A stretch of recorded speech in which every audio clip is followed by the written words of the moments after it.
Vamos abrir mais uma vez a palavra de Deus, meus irmãos, agora no Evangelho segundo Marcos, capítulo 1. Nós iremos ler até o versículo de número 11.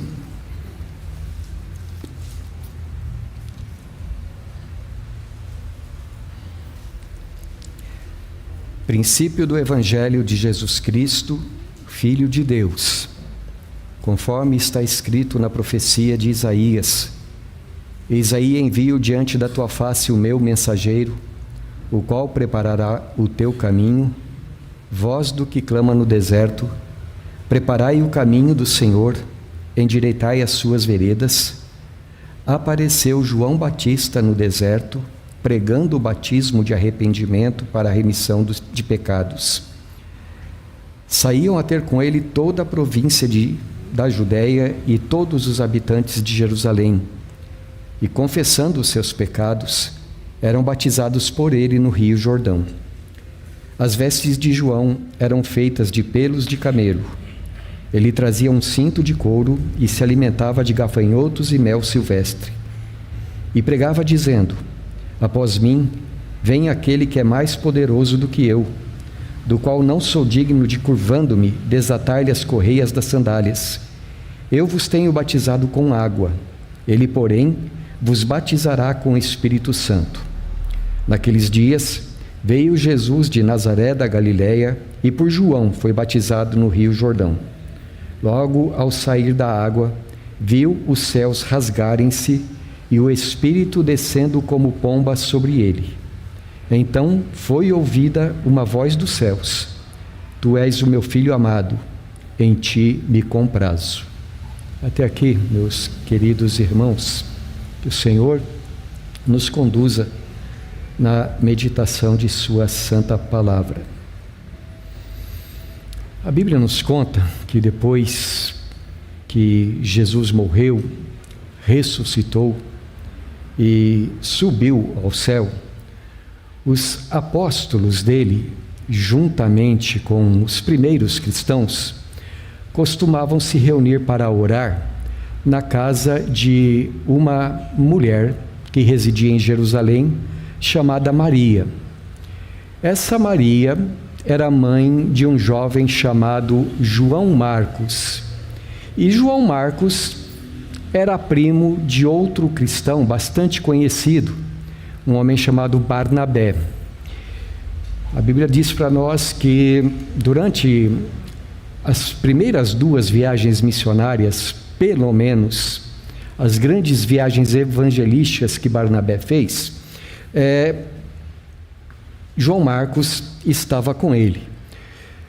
Mais tarde, por causa de uma desavença durante a segunda viagem a respeito de João Marcos, Barnabé e Paulo se desentenderam, cada um foi para um lado, mas tempos depois, ao que tudo indica que nós podemos observar no Evangelho, ou no livro de Atos e nas cartas de Paulo, eles se reconciliaram, eles resolveram as suas pendências, e a gente pode observar isso porque várias vezes o apóstolo Paulo se refere a João Marcos como um cooperador no Evangelho, um homem muito útil.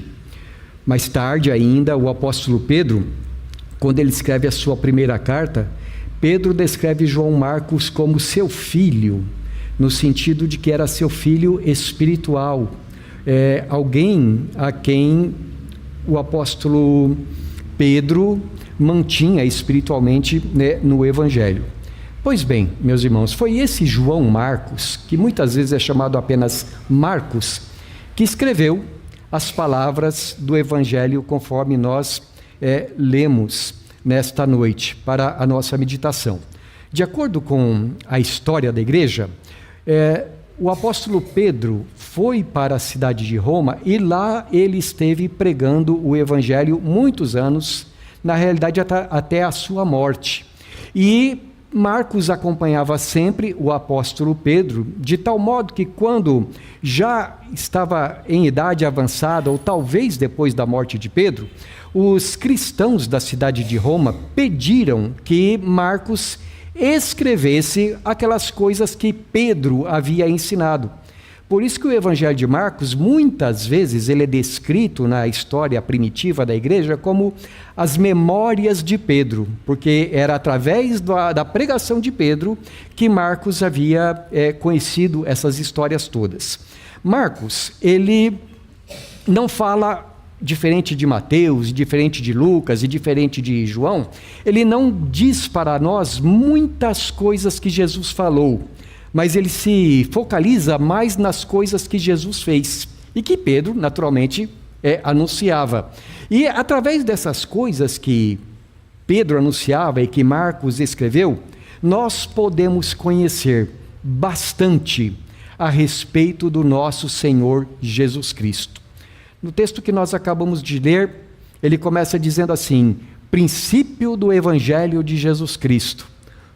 Os comentaristas nos fazem notar, e nós sabemos, está nas nossas Bíblias, não é o Evangelho de Marcos que nós temos aqui, é o Evangelho de Jesus, é a respeito de Jesus, é o Evangelho segundo Marcos, mas o propósito dele, assim como a Bíblia inteira, é dar glória ao nome de Jesus. E Marcos começa dizendo então, que esse é o começo do Evangelho de Jesus Cristo, Filho de Deus. E para falar a respeito do começo do Evangelho, ele começa um pouco antes. Ele começa dizendo, conforme anunciou o profeta Isaías, e ele cita então os textos de Malaquias e de Isaías, mas Isaías é o principal. Ele diz, apareceu um homem no deserto, um homem que foi conhecido, que se tornou conhecido como João o Batista. E conforme diz o profeta, ele, ou melhor, conforme Pedro dizia, ele andava, esse João o Batista, ele andava vestido de peles de camelo, tinha um cinto de couro cingindo as suas vestes, e isso naturalmente deveria trazer à mente dos seus ouvintes a imagem de um profeta lá do Antigo Testamento, o profeta Elias, que ele se vestia exatamente desta maneira. Aliás, o profeta Malaquias já havia falado que Deus enviaria o profeta Elias para preparar o caminho do Senhor. Pois bem, aparece João Batista, ele diz aqui que também comia gafanhotos e mel silvestre, o que na minha mente traz timão e pumba, né? Viscoso, porém gostoso. Mas era isso que ele comia, era isso do que ele se nutria, e com muito vigor, então João Batista diz, ele desempenhava o seu trabalho de preparar o caminho do Senhor. Ele atraía multidões, e as multidões que iam até ele ali no deserto, eram atendendo ao seu apelo, arrependiam-se dos seus pecados. Ele dizia, arrependam-se e sejam batizados como manifestação desse arrependimento. O lavar com água deveria simbolizar isto, mas ele acrescenta, eu estou batizando com água, mas depois de mim vem alguém que é tão superior a mim que eu não deveria nem ser digno, não sou digno nem de desatar as sandálias, as correias das sandálias dos pés dele. Eu batizo com água, mas aquele que vem após mim batizará com o Espírito Santo. Um dia João estava pregando e eis que aparece o Senhor, cumprindo a profecia de Isaías. E o Senhor é batizado por João Batista. E quando o próprio Senhor Jesus é batizado, identificando-se conosco como pecadores que nós somos, uma voz do céu disse, esse é meu filho amado, em quem eu me comprazo. Irmãos, é sobre aquilo que João fala e aquilo que Mateus registra, Marcos registra, e que Pedro pregava a respeito de Jesus, aqui nesse texto, que nós vamos meditar nesta noite, para contemplar mais uma vez a glória do nosso Salvador. O que o Evangelho nos diz aqui? No primeiro versículo, Marcos, ele escreve, princípio do Evangelho de Jesus Cristo, Filho de Deus. É sobre o Filho de Deus que ele está falando. No Evangelho todo, aqui Marcos, ele emprega vários títulos para descrever quem é Jesus Cristo. Por exemplo, repetidas vezes, as pessoas aqui nesse evangelho chamam Jesus de filho de Davi. E é uma referência às muitas promessas do Antigo Testamento que o Salvador viria da descendência de Davi. Ele também é chamado Rei dos Judeus. Ele também é chamado o Senhor, o Mestre. Outro título muito importante empregado no Evangelho de Marcos é Filho do Homem. É uma referência clara ao texto de Daniel, capítulo 7, onde Deus havia falado que Daniel, numa visão, ele viu vir do céu, da presença de Deus, da presença do ancião de dias, um semelhante ao Filho do Homem, todo resplandecente, glorioso, e que viria para iniciar um reino que duraria para sempre. Então, várias vezes aqui nos evangelhos, Jesus também é descrito, é chamado o Filho do Homem, alguém que viria para reinar eternamente. Jesus também é chamado, neste evangelho, de o Santo de Deus. Mas de longe, a maneira, ou título, digamos assim, que é o mais prevalecente neste evangelho é Filho de Deus. O próprio Jesus declarou diante do sumo sacerdote, quando o sumo sacerdote perguntou: tu és o Filho de Deus? E ele disse: eu o sou.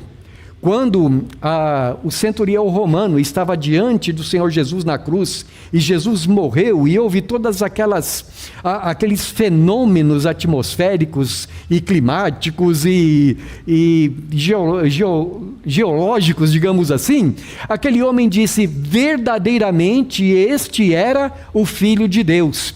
Até os demônios aqui no Evangelho de Marcos, quando Jesus aparece, dizem: eu sei quem tu és o Filho do Altíssimo. E Jesus, como ele não precisava que o diabo pregasse o Evangelho, ele falava para os demônios calarem a boca, a ninguém dizerem quem ele era.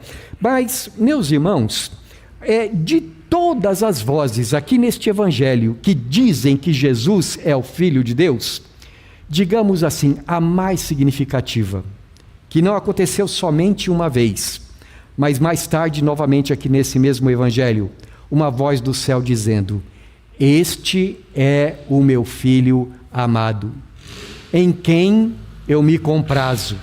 Mais tarde, lá no capítulo 9, Marcos conta para nós que Jesus subiu a um monte nas cercanias de Cafarnaum e foi com os seus discípulos mais chegados, Pedro, Tiago e João, e ali Jesus foi transfigurado diante deles. As suas vestes se tornaram resplandecentes, mais do que o poder, mais do que o fulgor do sol. E a voz do céu dizia: este é o meu Filho amado, a ele ouvi. Irmãos, a ênfase que eu quero destacar nesta noite é que quando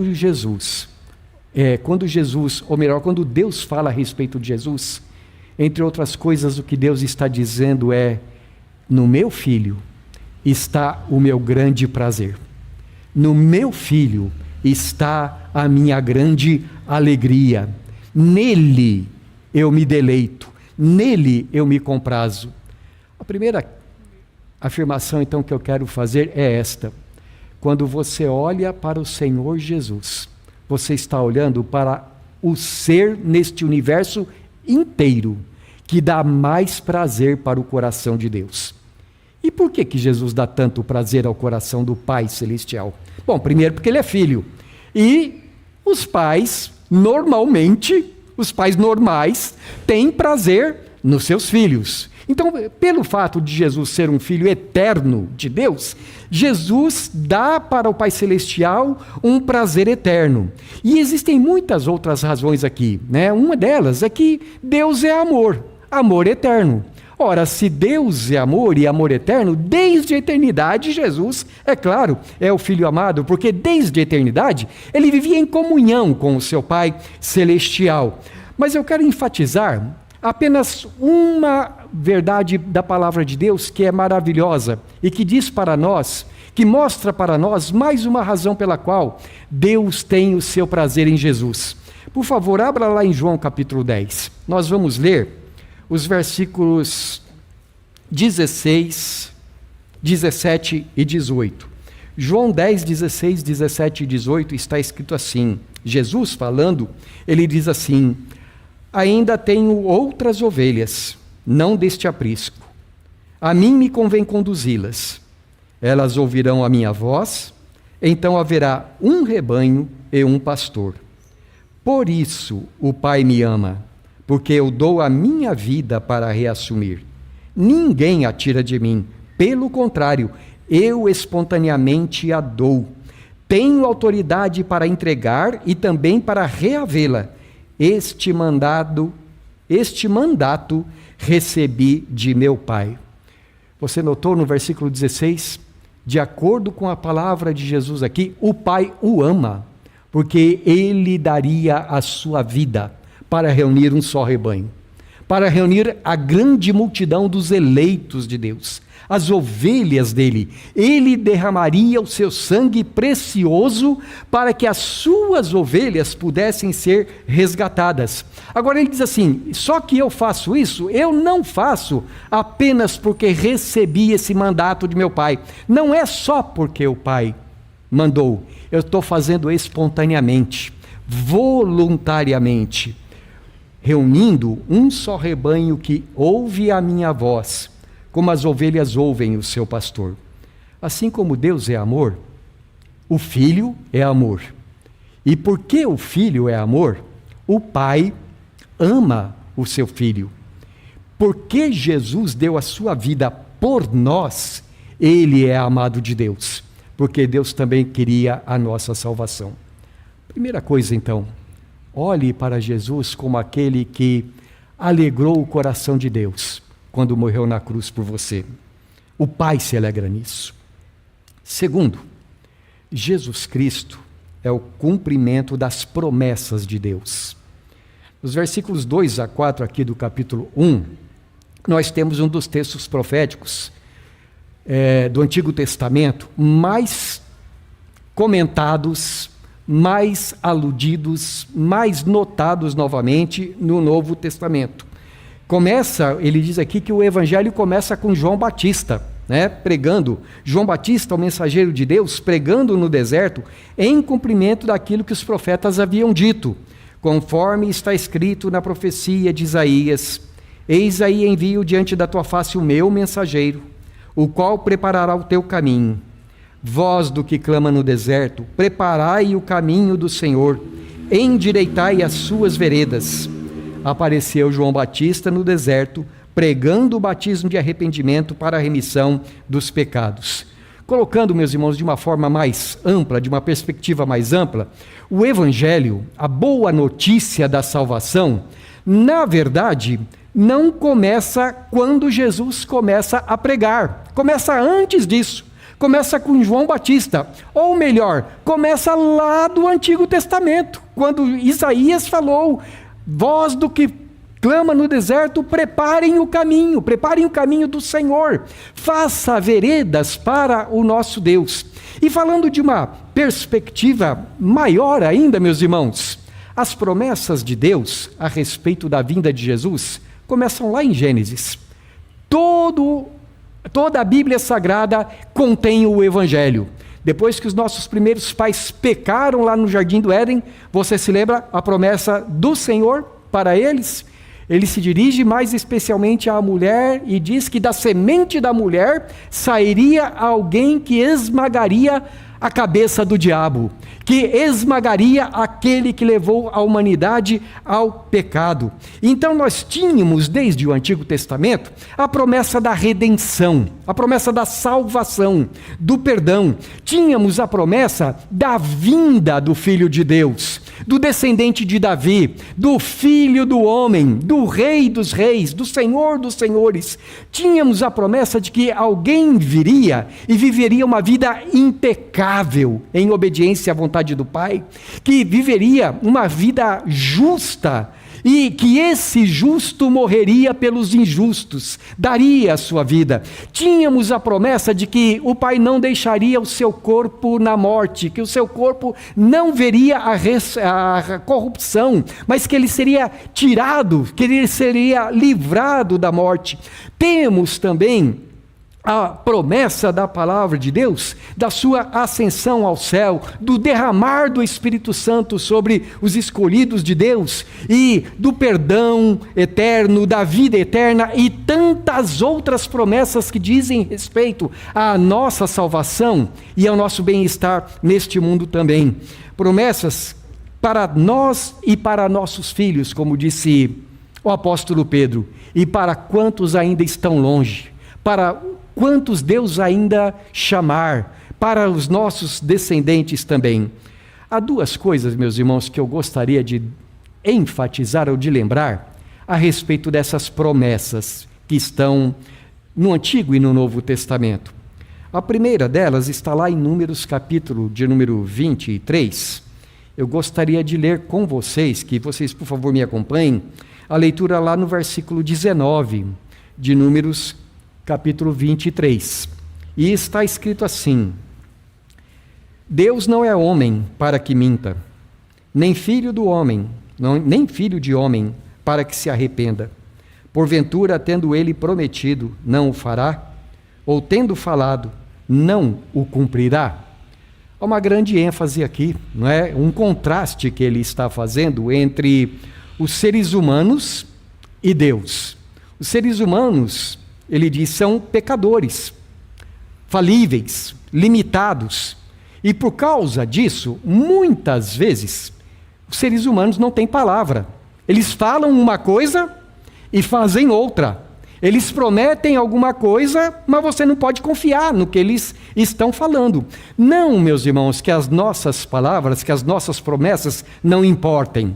Nós devemos ser gente de caráter, que falou e está falado. É uma palavra só, não fica tergiversando. Então, eu não estou dizendo aqui como uma desculpa para que nós possamos dizer assim, não, mas ser humano, eu sou humano. Não, não é isso que eu estou dizendo. Mas eu quero enfatizar o contraste que ele faz. Veja, seres humanos falham, seres humanos mentem, mas Deus não é homem para que minta. Ele não se arrepende. Tendo ele falado alguma coisa, ele não vai fazer. Se, meus irmãos, Deus dissesse alguma coisa para nós e depois não cumprisse a sua palavra, como poderíamos confiar nele? Como poderíamos amá-lo? Como poderíamos dedicar nossas vidas a ele? Mas Deus não é homem para que minta. A ênfase aqui é que tudo quanto ele promete, ele faz. Mas, pastor, a Bíblia diz que para nós experimentarmos as promessas de Deus, às vezes as promessas são incondicionais, isto é, Deus prometeu, ele vai fazer. Mas às vezes as promessas de Deus são condicionais, isto é, Deus ele vai nos dar certas coisas, ou fazer certas coisas, desde que nós cumpramos as condições por ele impostas. Agora é que nós temos um grande problema, meus irmãos. Pois quem de nós cumpre todas as condições que Deus nos deu em sua palavra, para nós sermos abençoados? Seja como for, nós jamais poderíamos cumpri-las, porque Deus é perfeito e nós somos pecadores. Mas isso vai nos levar a um segundo ponto aqui dentro deste, a respeito do qual a Bíblia fala para nós. É que a Bíblia diz que tudo aquilo que nós não cumprimos, Jesus cumpriu por nós. Segunda carta aos Coríntios, capítulo 1, versículos 19 e 20. Está escrito assim: porque o Filho de Deus, Cristo Jesus, que foi, por nosso intermédio, anunciado entre vós, isto é, por mim e Silvano e Timóteo, não foi sim e não, mas sempre nele houve o sim. Porque quantas são as promessas de Deus, tantas tem nele o sim, porquanto também por ele é o amém, para a glória de Deus, por nosso intermédio. A maneira como Paulo fala a respeito de Jesus aqui é um tanto diferente da maneira de nós falarmos no nosso dia a dia, não é? Mas não é difícil aquilo que ele está dizendo para nós. Nos versículos anteriores, Paulo está se referindo ao fato de que ele havia falado que iria fazer uma visita na igreja de Corinto, mas depois ele acabou não indo. E por que ele não foi? Lá no capítulo 11 ou 12, ele explica por quê. É porque ele achou que aquela não era a melhor ocasião, não ia dar certo se ele fizesse aquilo. Então as pessoas em Corinto começaram a dizer, Paulo não tem palavra. E ele disse, não, a gente não está tomando nenhuma decisão carnal, a gente sabe o que está fazendo, porque nós pregamos Jesus. E Jesus, quem ele é diante de Deus?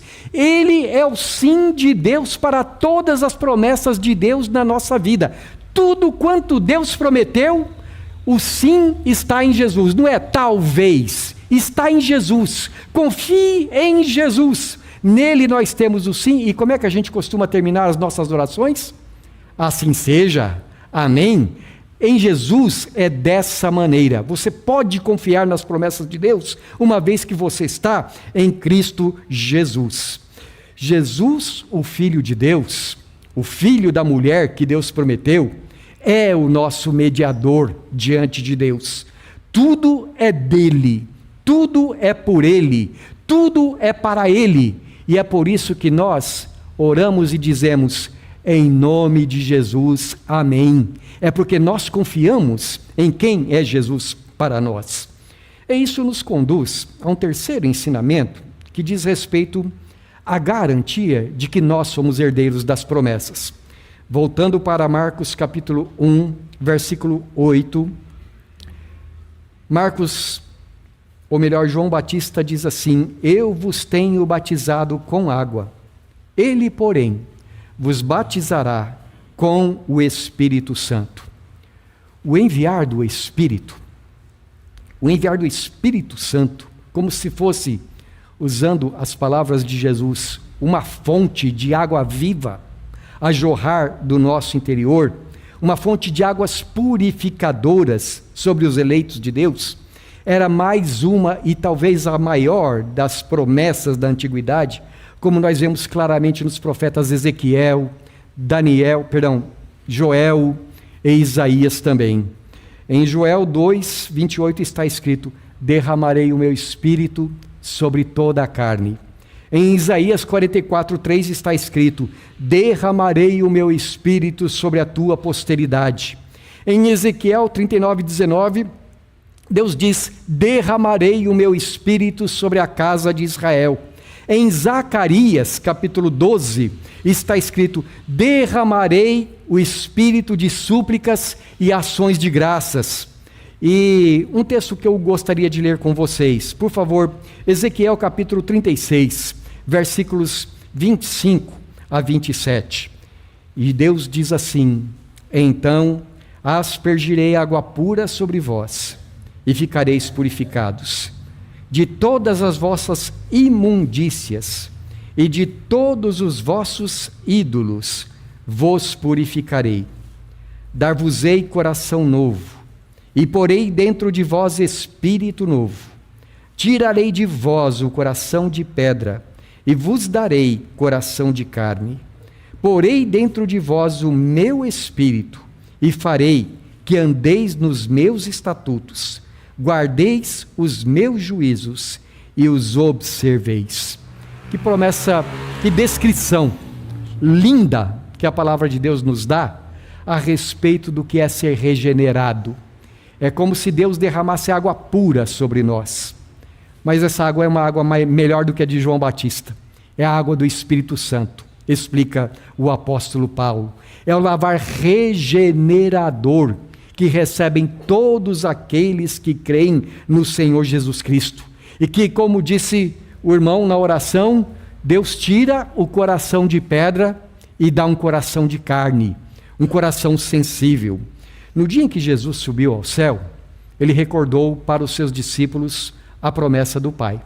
Ele disse, fiquem na cidade, porque não vai demorar muito.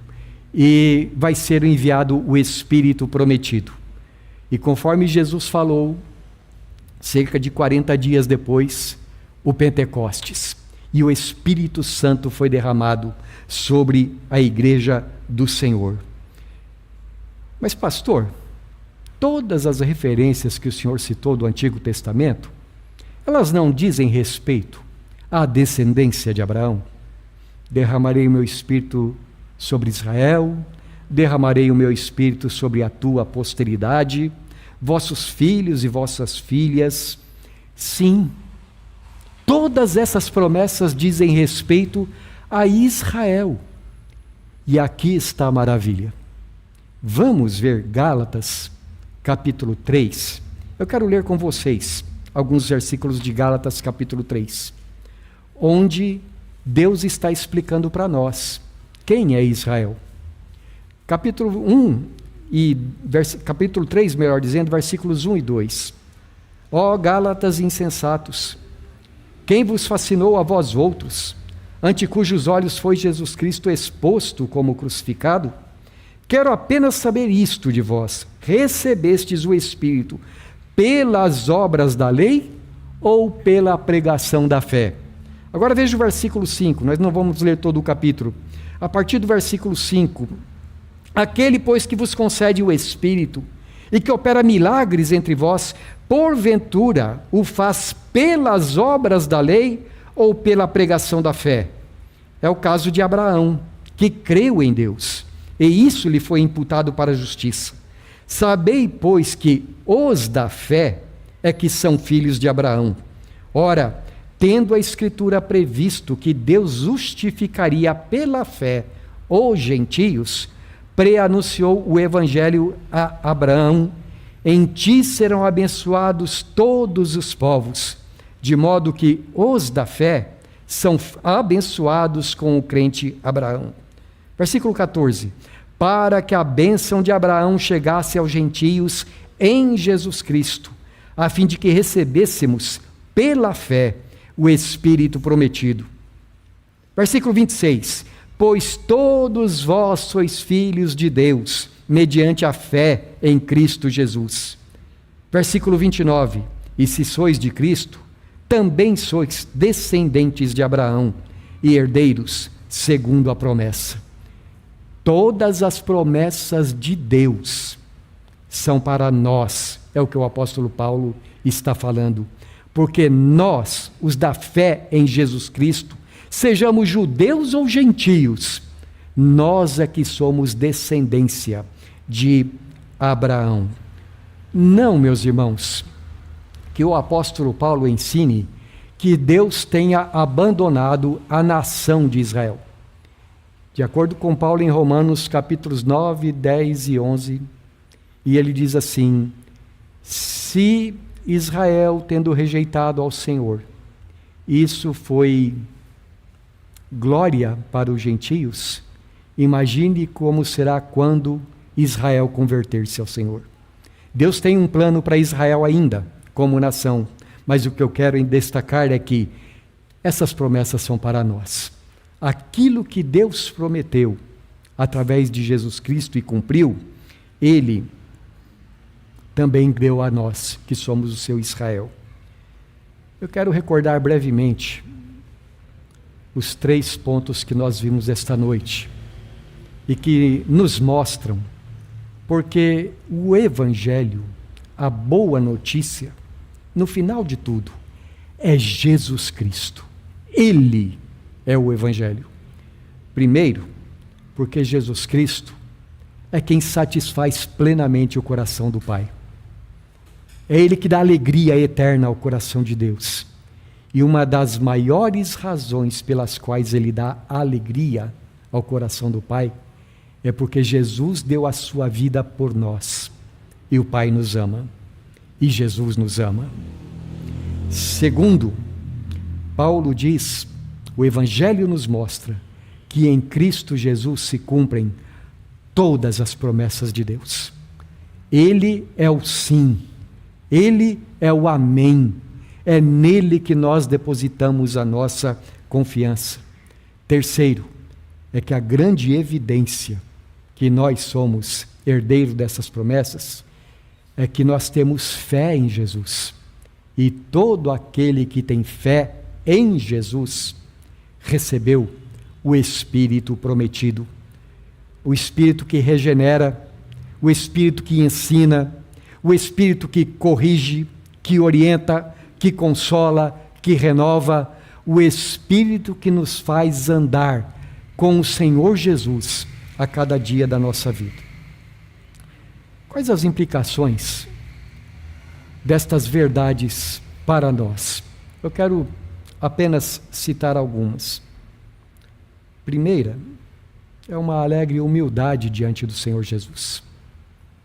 Ele é o Todo-Poderoso no céu e na terra. E João Batista, ele diz assim: eu não sou digno de desatar a correia das sandálias dele. E desatar a correia das sandálias era um trabalho tão humilhante que nem dos escravos era exigido. E João Batista, eu não sou digno nem disso.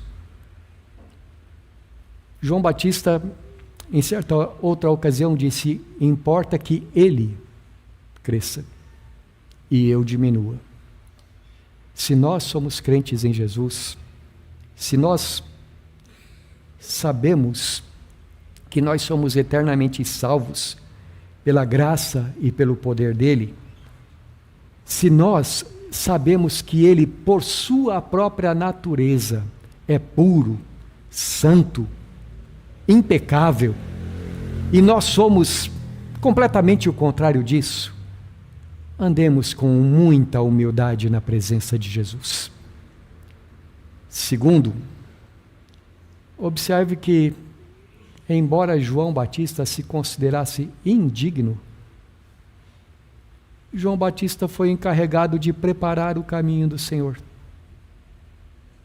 Depois, quando Jesus aparece, João Batista batiza Jesus. E ele acha estranho, ele fala: mas tinha que ser o contrário. E Jesus fala: não, a justiça, toda a justiça de Deus tem que ser cumprida. E aí, João Batista batiza Jesus. O que eu quero dizer com isso, meus irmãos? É que o santo, o grande, o sublime, o majestoso Deus dá a seres humanos a honra de servi-lo. Prepare o caminho do Senhor, foi ordenado a João Batista. E João Batista então falava em nome de Deus. Ele falava da parte de Jesus. E ele preparava os corações humanos, porque o caminho era o coração humano. Ele dizia: arrependam-se dos seus pecados, para que vocês possam ser perdoados, para que vocês possam receber o Espírito Santo. Você vê que privilégio é esse que Deus dá aos homens? Irmão, servir a Deus é o maior privilégio que nós podemos ter. A maior honra, a nossa glória é poder servir a Deus. Irmão, sirva a Deus nos dons que Deus lhe tem dado, nas capacidades, na sabedoria, nos poderes que Deus tem dado a você. Sirva para a glória do Senhor Jesus, para que pessoas sejam conduzidas a Jesus, que Ele cresça e você diminua, que o nome dEle seja exaltado. Terceira aplicação. No Evangelho de João, Jesus diz assim: aquele que me ama será amado por meu Pai. Porque se tem uma coisa que um pai que ama seu filho deseja, é ver o seu filho amado pelas outras pessoas, não é? Suponhamos que alguém odeie o seu filho. Como é que você se sentiria? É dessa mesma maneira como Deus se sente em relação àqueles que não amam a Jesus. No Salmo 2 está escrito que quem odeia a Jesus, quem é inimigo de Jesus, é inimigo de Deus. Mas o Evangelho diz que aquele que ama a Jesus vai ser amado por Deus. Você quer que Deus te ame? Ame a Jesus. Dê honra ao Filho de Deus, porque dessa forma você está dando honra ao Pai, a Deus o Pai. Quarta aplicação: confiança nas promessas de Deus. Deus não é homem para que minta, irmão. Tendo Ele falado, Ele cumpre. Ele não volta atrás na sua palavra. Confie nas promessas de Deus para a sua vida. E por último, para você confiar nas promessas, você precisa conhecer as promessas, não é? Então, que maravilha! Desde Gênesis até Apocalipse, palavra de Deus para nós, promessas de Deus para nós. Conheça, ame profundamente essa palavra maravilhosa, porque ela é a nossa vida. Ela é Deus falando conosco. Que o Senhor, dessa forma, esteja cumprindo em nós o querer e o realizar da sua vontade. Amém.